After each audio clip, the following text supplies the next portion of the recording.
बिस्मिल्लाहिर्रहमानिर्रहीम। अस्सलाम वालेकुम नाज़रीन, पॉलिटिक्स बॉक्स में खुशामदीद। मैं हूं Ali Chaudhary.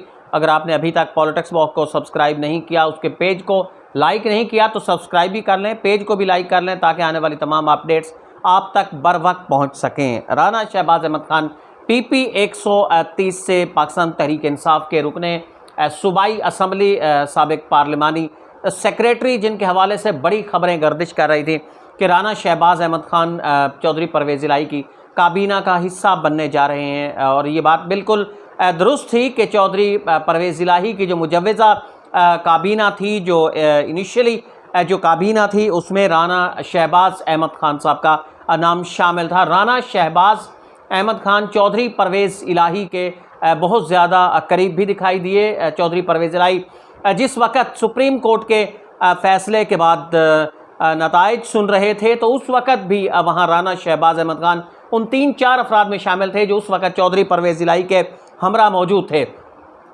Supreme court Lahore registry हो या फिर इस्लामाबाद, राना शहबाज अहमद खान वहाँ दिखाई दिए। हाफिज़ अम्मार यासिर जो साबिक सूबाई वज़ीर थे, पाकिस्तान मुस्लिम लीग कायद आज़म के रहनुमा, और राना शहबाज अहमद खान को चौधरी परवेज़ इलाही ने अपने नुमाइंदे के तौर पर सुप्रीम कोर्ट में भेजा था और ये सुप्रीम कोर्ट गए भी थे। इससे अंदाज़ा लगाया जा सकता है कि वज़ीर आला पंजाब चौधरी परवेज़ इलाही के नज़दीक इस वक्त राना शहबाज अहमद खान की कदर क्या है। फिर इनिशियल जो मरहला है, इब्तदाई मरहला, वो शुरू हुआ वजारतों के हवाले से, काबीना के हवाले से, और ये कहा जा रहा था कि राना शहबाज अहमद खान साहब, उनका नाम फाइनल कर लिया गया है। मसला उस वक़्त जो आ रहा था वो कलमदान के हवाले से था कि उन्हें कौन सा पोर्टफोलियो दिया जाए, कौन सी वजारत उन्हें दी जाए, इस पे मसला आ रहा था। अब इसी दौरान कुछ खबरें ऐसी चलना शुरू हो गई कि साहबजादा महबूब सुल्तान साहब,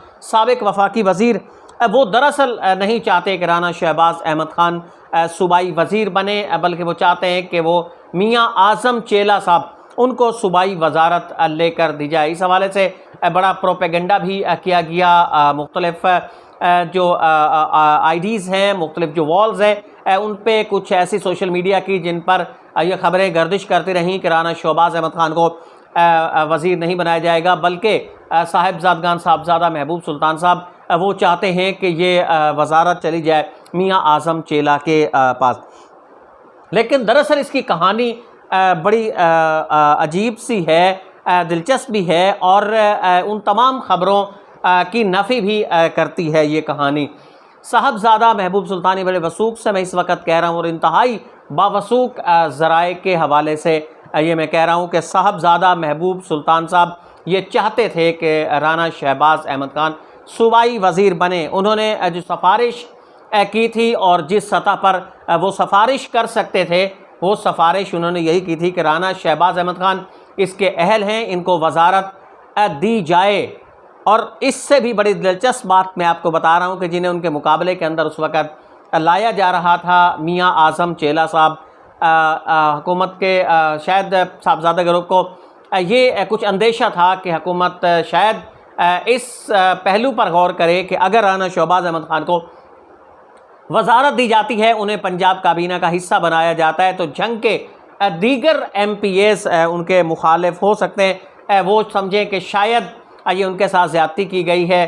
तो इसी वजह से साहबजादा महबूब सुल्तान साहब मियाँ आज़म चेला को भी अपने साथ ले गए थे, और जिस वक़्त ये सिफारिश की गई थी, मियाँ आज़म चेला साहब भी उनके साथ थे। और मियाँ आज़म चेला साहब के चौधरी परवेज़ इलाही के साथ जो ये अल्फाज हैं, मैं उन्हें फिर यहाँ आप नाज़रीन के सामने इस वक्त कोट कर देता हूँ। मियाँ आज़म साहब भी राना शहबाज अहमद खान के सिफारिशी थे। ये बड़ी बहुत सारे नाज़रीन के लिए बड़ी हैरत अंगेज़ ये बात होगी, लेकिन मियाँ आज़म चेला साहब ने चौधरी परवेज़ इलाही से उस वक़्त भी कहा था कि अगरचे उन्होंने बड़े भारी मार्जिन से ये नशिस्त जीती है, लेकिन वजारत के लिए राना शहबाज अहमद खान बेहतरीन चॉइस हैं। साहबजादा ग्रुप की भी और पाकिस्तान तहरीक इंसाफ जंग की भी वो सबसे अहम तरीन चॉइस है, ये उनके अल्फाज थे। इब्तदाई मरहले में राना शहबाज अहमद खान को काबीना के अंदर शामिल कर लिया गया था। जो इब्तदाई लिस्ट चौधरी परवेज़ इलाही की तरफ से तरतीब दी गई थी वज़ीर आला पंजाब की तरफ से, उसमें राना शहबाज अहमद खान का नाम शामिल था। लेकिन जब ये फहरिस्त ज़रा थोड़ी अपडेट हुई, इस हवाले से कुछ क्लैरिफिकेशंस थी।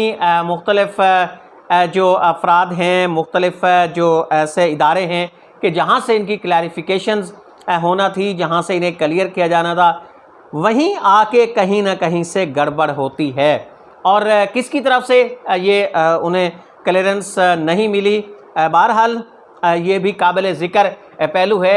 अगले प्रोग्राम में इस पर भी हम बहस करेंगे कि वो क्लियरेंस क्यों नहीं मिली और उस क्लियरेंस के पस पर्दा मुहर्रिकात वो क्या थे। क्या जंग की शख्सियात इसमें शामिल थीं या फिर ये कौमी सतह की कोई ऐसी शख्सियत उसमें शामिल थी कि जो नहीं चाहती थी कि राना शहबाज अहमद खान सूबाई वज़ीर बने। लेकिन ये तयशुदा कम अज़ कम बात है और बड़े वसूख से मैं इस वक्त कह रहा हूँ कि साबिक़ वफाकी वज़ीर साहबजादा महबूब सुल्तान चाहते थे कि राना शहबाज अहमद खान सूबाई वज़ीर बने।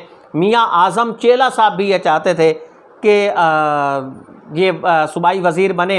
हाँ, एक पहलू इस वक्त आ रहा है, उस हवाले से भी कुछ ज़राए की इस वक्त ख़बरें हैं। ये मैं शायद इसे अभी मुसद्दिका ज़राए तो नहीं कह सकता, लेकिन बहरहाल ये किसी ज़राए की ख़बर ज़रूर है कि जंग को एक वज़ारत मिल सकती थी और वो वज़ारत फ़ाइनल भी हो चुकी थी, लेकिन वो वज़ारत नहीं मिली राना शहबाज अहमद ख़ान की वजह से। कि अगर आप ये भी कहा गया था साहबजादा महबूब सुल्तान साहब की तरफ से कि अगर राना शहबाज अहमद ख़ान को वज़ारत दी जाती है तो फिर वो वज़ारत भी दे दी जाए, उस पर भी उन्हें कोई एतराज़ नहीं है। लेकिन अगर राना शहबाज अहमद ख़ान को वज़ारत नहीं दी जाती तो वो वज़ारत भी नहीं दी जाए। तो ये कहा जा सकता है, इसे आप प्लस पॉइंट कह सकते हैं राना शहबाज के हवाले से, या फिर इसे मनफी पॉइंट कह सकते हैं साहिबजादगान के हवाले से कि एक वज़ारत जंग को मिल सकती थी, लेकिन वो वज़ारत इसी की नज़र हो गई है।